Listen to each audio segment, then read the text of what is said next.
Avant de plonger dans cette histoire incroyable, pensez à vous abonner à la chaîne et à activer la cloche.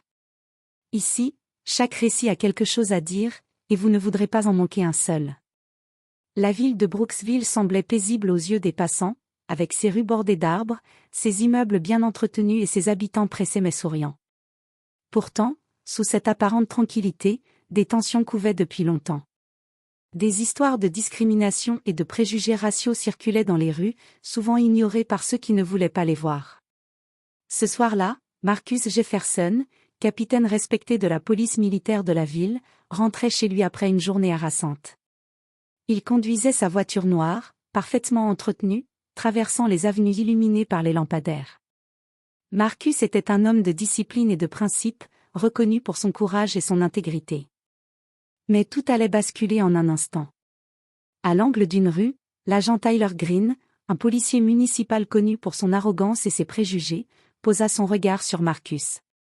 Rien dans le comportement de Marcus ne justifiait l'interruption, mais Green, aveuglé par ses préjugés, y vit une opportunité. Ce qui aurait dû être un simple trajet de retour à la maison se transforma en un affrontement inattendu, révélant à la fois la fragilité de la justice quand elle est guidée par le racisme, et la force d'un homme capable de rester digne face à l'injustice. La nuit s'annonçait longue, et les conséquences de cette rencontre allaient bouleverser la ville entière. Marcus Jefferson roulait calmement sur Elm Street, sa voiture noire luisante reflétant les lampadaires. Il rentrait chez lui après une longue journée de patrouille et de supervision des opérations militaires locales. Ses pensées étaient tournées vers sa famille et un dîner qu'il avait prévu avec sa sœur cadette. Soudain, derrière lui, une sirène retentit. Les gyrophares bleus et rouges clignotèrent, et une voiture de police lui fit signe de s'arrêter. Marcus leva les mains, surpris. Il n'avait commis aucune infraction. L'agent Tyler Green descendit de son véhicule, le visage dur. Green était un homme blanc dans la trentaine, connu pour son arrogance et son comportement raciste envers les citoyens noirs. « Bonsoir, monsieur, vous pouvez descendre du véhicule, s'il vous plaît, » dit Green avec un sourire forcé. Marcus resta assis, calme. « Bonsoir, agent. Puis-je savoir pourquoi je suis arrêté ?» demanda-t-il d'une voix posée. Green le dévisagea. On m'a signalé une voiture correspondant à la vôtre, et vous correspondez à la description. Sortez du véhicule. Marcus soupira intérieurement. Agent Green, je vous assure que vous faites une erreur. Je suis capitaine Marcus Jefferson, de la police militaire. J'ai tous mes documents ici. Green fronça les sourcils et parla d'un ton condescendant. Ça, je le verrai moi-même. Descendez immédiatement. Marcus obtempéra lentement, essayant de garder son calme. Il tendit ses papiers officiels. Green les regarda brièvement et secoua la tête. « Vous pensez vraiment que je vais croire ça ?» lança-t-il, le ton rempli de suspicion et de mépris. Marcus, bien qu'irrité, resta digne. « Agent Green, je vous conseille de vérifier vos informations avant de me traiter comme un criminel. Je n'ai rien fait de mal. » Autour d'eux, quelques passants avaient commencé à s'arrêter, intrigués par la scène. Green, de plus en plus irrité par le calme de Marcus, décida de passer à l'étape suivante. « Menottes » ordonna-t-il. Alors que Green essayait d'attacher Marcus, celui-ci s'adressa à lui, la voix ferme mais calme. « Vous êtes en train d'arrêter un capitaine respecté de cette ville. Chaque geste que vous faites ici est filmé et enregistré. Je vous conseille de réfléchir à vos actions. » Green, aveuglé par ses préjugés, ne l'écoutait pas. Mais à ce moment précis, Marcus savait que cette erreur allait déclencher une réaction bien plus grande que ce que Green pouvait imaginer. Marcus Jefferson était maintenant menotté, debout sur le trottoir sous les regards étonnés des passants. L'agent Tyler Green, sûr de lui, semblait savourer son supposé pouvoir. « Vous voyez, je fais simplement mon travail, capitaine, » dit Green avec un sourire méprisant. Marcus, calme mais ferme, répondit, « Mon travail ? Vous arrêtez un officier respecté de cette ville parce que je suis noir et que j'ai une voiture décente ? Vous savez que c'est illégal, n'est-ce pas ?» Green haussa les épaules. On ne peut jamais être trop prudent. Un passant, un jeune homme qui filmait la scène sur son téléphone, s'approcha et demanda, « Excusez-moi, agent, vous êtes sûr de ce que vous faites? Green se retourna brusquement. Reculez, hurla-t-il. Ça ne vous concerne pas. Marcus sentit la tension monter. Chaque seconde prolongée de cette erreur alimentait la colère des spectateurs. Il leva les mains, détendu, et dit, « Écoutez-moi bien, agent Green. Vous êtes en train de commettre un abus de pouvoir. Tout ceci est enregistré. » Green, aveuglé par ses préjugés et son arrogance, ne voulait rien entendre. Il fit signe à Marcus de monter dans sa voiture de patrouille, en ignorant les protestations des passants. À ce moment-là, un autre officier, le sergent Linda Carter, ami proche de Marcus et responsable de la formation antidiscrimination de la ville, arriva sur place. Elle avait reçu un appel anonyme d'un témoin inquiet. « Tyler! Qu'est-ce que tu fais ?» cria Linda en s'approchant. « C'est Marcus Jefferson, capitaine de la police militaire. Lâchez-le immédiatement. » Green se raidit. « Je fais mon travail. » Il correspondait à une description. Linda, indignée, répondit, « Vous êtes en train d'arrêter un de vos supérieurs respectés pour rien. Voyez vos actions pour ce qu'elles sont, du racisme pur et simple. » Green, sur la défensive, refusa de céder. Marcus, malgré les menottes, resta calme et digne, conscient que chaque geste et chaque mot serait scruté par la communauté et la hiérarchie. La scène, filmée par plusieurs passants, allait rapidement faire le tour de la ville. Marcus savait que cette erreur allait déclencher des conséquences qui dépasseraient largement Green et lui-même. La vidéo de l'arrestation de Marcus Jefferson commença à circuler rapidement sur les réseaux sociaux. Les passants qui avaient filmé l'incident partagèrent les images sur Facebook, Twitter et Instagram. Les hashtags justice pour Marcus et #racisme policier se multiplièrent en quelques heures. Au commissariat, la hiérarchie apprit l'incident. Les collègues de Marcus, choqués et furieux, commencèrent à organiser leur soutien. Le capitaine de la police militaire, le lieutenant Frank Reynolds, contacta immédiatement Green pour comprendre ce qui s'était passé. Pendant ce temps, Green, encore persuadé qu'il avait fait le bon geste, continuait à ignorer les avertissements. « Je fais ce que j'ai à faire. » C'est lui qui a provoqué la situation, se défendait-il auprès de ses collègues. Linda Carter, toujours sur place, s'adressa aux passants, « Voyez bien ce qu'il se passe. Ce n'est pas seulement une erreur, c'est un abus de pouvoir motivé par le racisme. Vous devez témoigner si vous le pouvez. » Des habitants commencèrent à se rassembler autour de la scène. Certains criaient leur indignation, d'autres prenaient des photos et des vidéos. L'atmosphère devint rapidement électrique. Marcus, bien que menotté, gardait sa dignité. « Ce que vous voyez ici, ce n'est pas seulement une erreur, c'est un symbole de ce que trop de personnes vivent chaque jour, » déclara-t-il calmement à la foule. « Mais je ne suis pas ici pour me venger.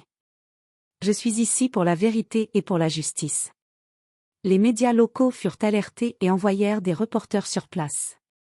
Green, maintenant conscient que la situation lui échappait, tenta de maintenir son autorité. « Tout est sous contrôle », cria-t-il, mais sa voix sonnait de plus en plus faible face à l'indignation générale. Au commissariat, le lieutenant Reynolds commença à préparer une intervention. Marcus allait être libéré, mais la question de la responsabilité de Green devenait inévitable. La tension dans la ville atteignait son paroxysme, et chacun savait que les prochaines heures seraient décisives. Alors que la foule autour de Marcus continuait de filmer et de manifester son indignation, le sergent Linda Carter prit les devants. Elle s'avança vers Green, le visage ferme et déterminé. « Tyler Green, arrêtez immédiatement ce que vous êtes en train de faire », cria Linda. « Vous êtes en train d'arrêter un capitaine respecté de cette ville pour rien. Relâchez-le. » Green se raidit, les yeux lançant des éclairs. « Je fais mon travail », répondit-il, la voix tremblante mais pleine de défi.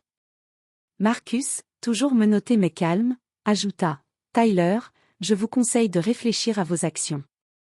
Chaque mot, chaque geste est enregistré.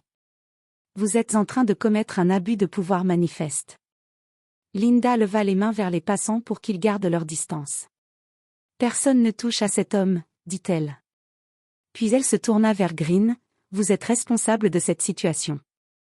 Je vous ordonne de le libérer immédiatement, ou j'interviendrai officiellement. » Green, déstabilisé par l'autorité combinée de Marcus et Linda, tenta de justifier ses actions. « Je pensais, je croyais. » « Vous pensiez quoi ?» l'interrompit Marcus, d'un ton froid mais contrôlé.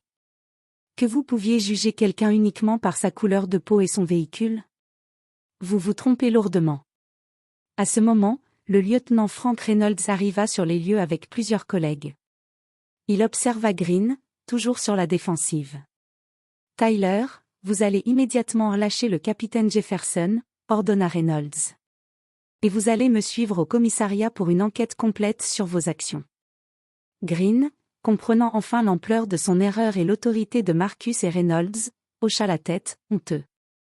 Il libéra Marcus, qui retira lentement ses menottes et prit une profonde inspiration. La foule applaudit et certains criaient des mots de soutien. Marcus, avec dignité, s'adressa à eux. « Merci à tous. Restez calmes et faites passer le message que l'injustice ne passera pas inaperçue. » Linda posa une main rassurante sur l'épaule de Marcus. « Vous avez gardé votre calme malgré tout, » dit-elle. « C'est ce qui fait de vous un vrai leader. » Marcus acquiesça. « Ce n'est pas juste une question de moi.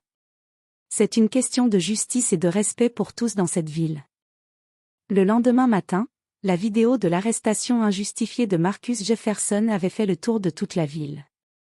Les réseaux sociaux étaient en ébullition. Chaque détail, du calme de Marcus face à l'injustice à l'arrogance flagrante de l'agent Green, était commenté, partagé et dénoncé. « Incroyable », écrivait un internaute. « Comment peut-on traiter un capitaine de cette manière juste à cause de sa couleur de peau ?»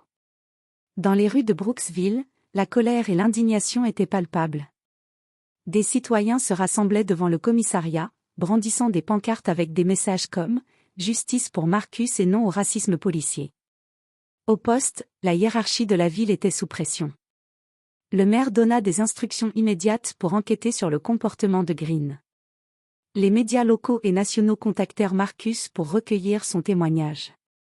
Marcus, interviewé avec calme et dignité, déclara « Je ne cherche pas la vengeance. Je veux simplement que cette erreur serve de leçon et rappelle que le respect et la justice doivent primer. Chaque citoyen mérite d'être traité équitablement, indépendamment de sa couleur de peau. » Les collègues de Marcus, inspirés par son sang-froid, commencèrent à mobiliser leurs contacts et à diffuser des messages de soutien. Des associations de défense des droits civiques contactèrent la police pour s'assurer que Green soit sanctionné et que des mesures soient prises pour éviter de futurs abus. Tyler Green, quant à lui, se retrouvait isolé. Sa réputation était entachée, et il recevait des appels de supérieurs exigeant des explications immédiates. Chaque geste de Marcus, mesuré et digne, contrastait avec l'arrogance et la maladresse de Green, amplifiant la honte publique de ce dernier. À travers la ville, un message clair émergeait, l'injustice ne pouvait plus rester cachée. Et Marcus, par sa dignité et son calme face à l'arrestation injuste, devenait le symbole d'un combat contre les préjugés et les abus de pouvoir. Le lendemain, au commissariat, la hiérarchie de la police municipale convoqua immédiatement Tyler Green pour un interrogatoire formel. Le chef de la police, le colonel Richard, présenta les faits avec gravité. « Agent Green, vous avez arrêté un capitaine respecté de la police militaire pour des raisons purement discriminatoires. » Green, visiblement nerveux, bafouilla. « Je pensais, je croyais. » « Vous pensiez quoi exactement ?» rétorqua, le ton glacial. « Que votre préjugé pouvait remplacer la justice ?» Pendant ce temps, Marcus Jefferson fut invité à fournir un rapport détaillé de l'incident. Son témoignage était précis, factuel et calme, mais chaque mot soulignait l'injustice et l'abus de pouvoir commis par Green. Les enquêteurs découvrirent rapidement que Green avait un passé trouble, plusieurs plaintes pour discrimination raciale, des avertissements internes pour abus de pouvoir et des rapports de collègues signalant son comportement arrogant envers les citoyens noirs. Le colonel soupira en examinant le dossier. Il semble que cette arrestation injustifiée n'est pas un incident isolé. Green devra répondre de ses actes devant un comité disciplinaire, et selon les conclusions, devant la justice. Marcus, malgré son indignation, choisit de rester calme. Il savait que l'enjeu dépassait sa propre situation, il s'agissait de la réputation de la police et de la confiance de la communauté envers les forces de l'ordre. Dans la ville, Les citoyens attendaient avec impatience les mesures qui seraient prises. Les réseaux sociaux reflétaient un mélange de colère et d'espoir. Beaucoup soulignaient que Marcus avait fait preuve d'un sang-froid exemplaire, transformant une situation humiliante en un exemple de dignité et de leadership. Pendant ce temps, Green, isolé et sous pression, commença à comprendre que son arrogance et ses préjugés avaient des conséquences bien plus graves qu'il ne l'imaginait. Chaque action, chaque mot qu'il avait prononcé cette nuit-là serait désormais scruté et jugé. La police municipale savait que ce dossier devait être traité avec une transparence totale. L'avenir de Green, et l'image de l'institution qu'il représentait, dépendaient désormais de la justice et de la rigueur de l'enquête. Lors de l'audience disciplinaire au commissariat, Tyler Green entra dans la salle, visiblement nerveux. Ses collègues et supérieurs étaient présents, ainsi que Marcus Jefferson, calme et digne, assis au premier rang. Les caméras des médias locaux filmaient la scène, retransmettant l'événement en direct à toute la ville. Le colonel Richard ait pris la parole. « Agent Green, vous avez arrêté un capitaine respecté de la police militaire, Marcus Jefferson, pour des raisons totalement infondées et discriminatoires. Voulez-vous vous expliquer » Green balbutia. « Je pensais agir correctement, je pensais qu'il... » Marcus leva la main pour intervenir, d'une voix posée mais ferme. « Tyler, il n'y avait rien à penser. Vous avez jugé quelqu'un uniquement par sa couleur de peau et son véhicule. Chaque geste, chaque décision que vous avez prise ce soir-là était un abus de pouvoir. Les preuves étaient irréfutables. Les vidéos des passants, les témoignages de Lynda Carter et d'autres officiers, ainsi que le dossier interne de Green révélaient un comportement répétitif de discrimination et d'arrogance. À mesure que les faits étaient présentés, Green sentit le poids de l'humiliation s'abattre sur lui. Les murmures de ses collègues et le regard ferme de Marcus amplifiaient sa honte. Il comprit enfin qu'il n'était pas seulement critiqué pour cette erreur isolée, mais pour des années de préjugés et d'abus qu'il avait accumulés. « Vous êtes suspendu avec effet immédiat », annonça le colonel, sa voix résonnant dans la salle. « Une enquête complète sera menée avant toute décision finale sur votre carrière. » Green baissa les yeux, incapable de parler. Son arrogance avait disparu, remplacée par une honte palpable.